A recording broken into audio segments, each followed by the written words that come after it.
Ó, aqui é playback, aqui visivelmente aqui. Lembra que eu falei que pode ser que tenha aqui um padrão, que eu tenha percebido um padrão? Ela botou a mão. Ou ela tá saindo de um playback, ou ela vai entrar num playback, alguma coisa assim. De uma das maiores patifarias bate-carteira da história dos festivais mundiais, que foi o show da Mariah Carey e os seus vocais completamente falsos, num playback tão descarado que só mesmo fãs completamente desprovidos de cérebro se negam a aceitar que é totalmente playback, cara. Inclusive eles brigam contra o mundo real.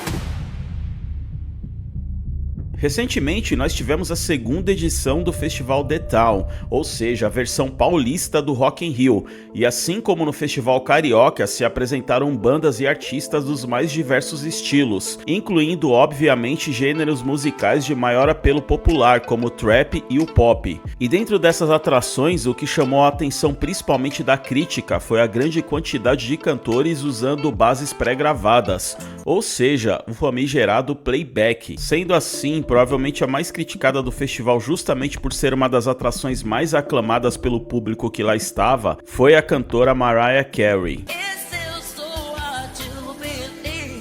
E lógico, é bom deixar claro que o uso deste recurso não é uma exclusividade destes festivais nos dias atuais. O uso do playback no show business tem sido cada vez mais normatizado. Artistas e bandas do mais alto escalão da música mainstream que tiveram passagens recentes pelo Brasil, como Coldplay, Lady Gaga, Madonna, Lenny Kravitz, são apenas alguns exemplos. Mas antes de julgarmos se isso de fato é válido ou não, e em quais situações nós poderíamos considerar o uso desse tipo de recurso, seria bom a gente voltar um pouco no tempo e tentar entender quando e por que surgiu o tal do playback. E além disso, como ele está impactando o atual cenário musical. Meu nome é Daniel Borges e este é o canal Investigando Música.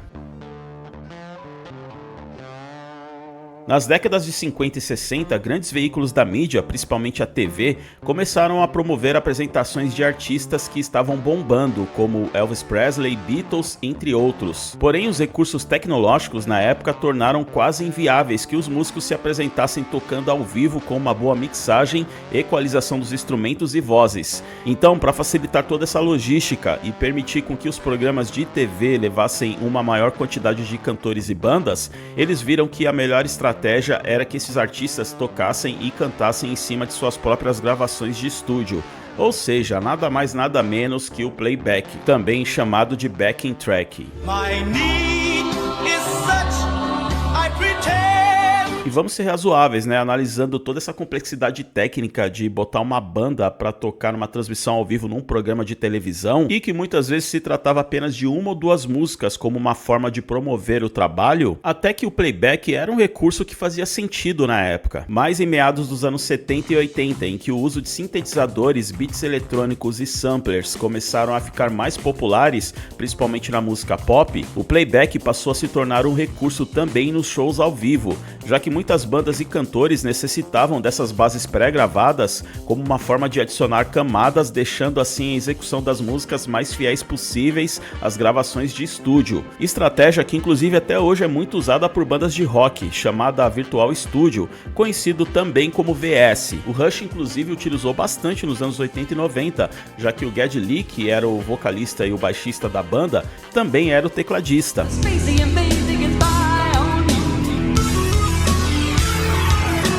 Então era praticamente impossível com que ele conseguisse executar todas as camadas de teclado, sendo que ele tinha também que se concentrar em cantar e tocar baixo. Então em casos como este, não é uma coisa assim tão mal vista pelo público mais exigente. Mas a verdade é que o grande problema se deu mesmo quando cantores começaram a utilizar no palco para fingir que estavam cantando ao vivo, simplesmente dublando suas linhas vocais, o que é muito conhecido como lip sync. E o que muita gente não sabe é que o uso do playback na voz começou a se tornar popular com o que é conhecido como o maior artista pop da história da música. Nada mais nada menos que Michael Jackson.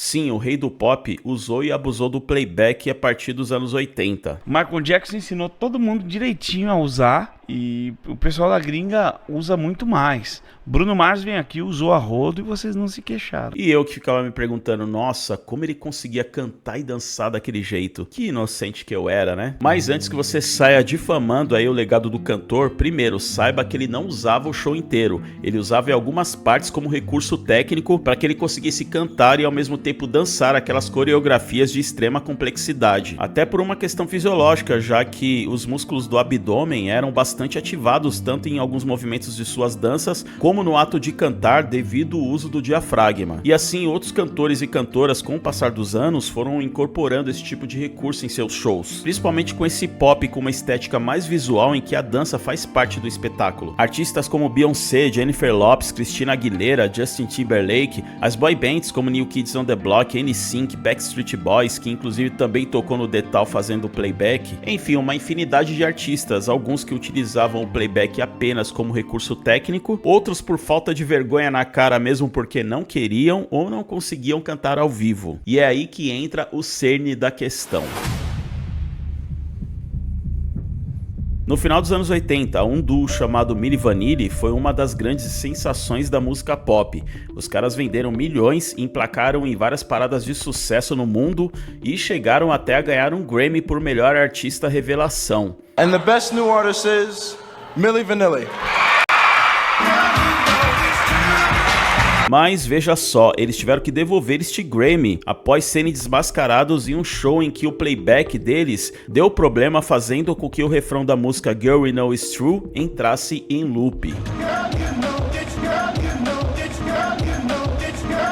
Após isso, o cantor Charles Shaw veio a público revelando que ele era um dos cantores originais que realmente tinha gravado o álbum All or Nothing, enquanto que Milli Vanilli apenas deram identidade visual ao projeto e dublavam as músicas ao vivo. Ou seja, os caras eram apenas a embalagem de um produto musical que foi ideia de um produtor chamado Frank Farian, que era bem conhecido por criar esses tipos de farsas. Inclusive, Frank, tempos depois, afirmou que não via problema nenhum em criar uma parte musical gravada e uma parte visual separada, já que o público mesmo assim ficava feliz com o resultado. E analisando do jeito que as coisas estão hoje, em partes ele tem razão, né? Então o caso do Milli Vanilli talvez tenha sido o maior escândalo da indústria musical envolvendo o playback, até porque o sucesso do duo ganhou proporções colossais, e foi a maior prova de como o público pode ser facilmente enganado e manipulado pela indústria musical, consumindo um produto muito mais pela sua imagem do que pela profundidade da obra do músico. E um fato triste é que após todo esse escândalo do Milli Vanilli é que um deles, o Rob Pilatus,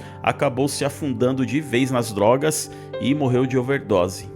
Mas hoje, 40 anos depois, analisando como o playback de certa forma foi banalizado de vez a algo tão normal e sendo aceito por boa parte do público que muitas vezes só liga mesmo pra figura de seu artista em cima do palco, seria certo dizer que o tempo inocentou Milli Vanilli? Que na verdade foram apenas fantoches da engrenagem de uma indústria artística, onde a maioria das pessoas está mais preocupada com a imagem e a superficialidade das coisas. Além do que, às vezes passa a impressão que ir a um show deixou de ser uma experiência mais profunda com a obra de seu artista favorito sendo apresentada ao vivo e passou a ser apenas um entretenimento vazio, em que muita gente paga ingressos caríssimos em festivais hypados, mesmo sem saber direito quem vai tocar, apenas para tirarem suas selfies e mostrarem que são descoladas porque fizeram parte daquele momento. Ou seja, para essa galera tanto faz quem estava em cima do palco e se estava realmente tocando ao vivo ou fingindo. E claro que a mídia mainstream e a indústria musical entendeu muito bem esse jogo faz tempo. Enquanto isso, a gente vê cantores mais antigos como Lionel Richie, que já está com 76 anos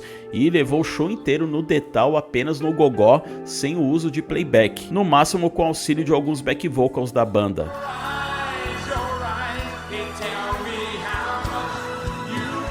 Podemos citar também o Ian Gillan do Deep Purple, que se não me engano está com 80 agora, ou quase isso. E até mesmo o Axl Rose, que mesmo com aquela voz em frangalhos e recebendo inúmeras críticas, ainda faz questão de cantar ao vivo de verdade. Mas enfim, foi só uma reflexão aqui da minha parte. Mas e você? Acha que o uso do playback pode ser justificável em alguns casos como um recurso técnico, como os que eu citei? Ou você acha que não, que cantor que é cantor de verdade mesmo tem que levar o show inteiro no gogó sem usar playback em hipótese nenhuma? Põe aí sua opinião nos comentários. Obrigado pela sua audiência. Se você chegou até aqui, deixa aquele like para me dar o feedback de que você realmente gostou do vídeo. Se você puder também, compartilhe com seus amigos, se inscreva, ative as notificações e eu espero te ver no próximo vídeo.